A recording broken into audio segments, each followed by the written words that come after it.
Hi guys, good morning. Actually, afternoon, 2 o'clock na. Ang dami na ng lemon ko guys, so. Pero hindi ko pa siya pwedeng i-harvest. Yung iba guys, na-harvest ko na. Dumadami siya guys, actually, oh. Tignan nyo. Oh, green pa siya. Ayan oh, green pa siya guys.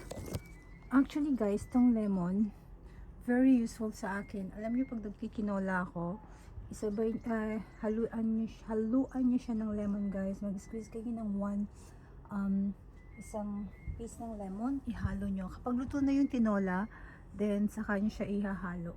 Okay? Yung juice ha. Baka ilubog nyo yung buo. No. So, ayan guys. It's lemon season. So, hindi pa siya. Akala ko pwede na ako mag-harvest. Di pa pala. Actually, second, ano nyo na to. Nung nakaraan, nakapag-harvest na ako guys ng ilang piraso. Siguro 2 hinog. Ito, hindi pa siya hinog eh. Oh. Okay. Hindi pa pwede. Yan. Yung aking mandarin, ubos na. Yung isa na lang. Sobrang taas, hindi ko makuha. Itong mangga guys, ewan ko kung kailan to 10 years na to eh. Hindi pa siya natubo.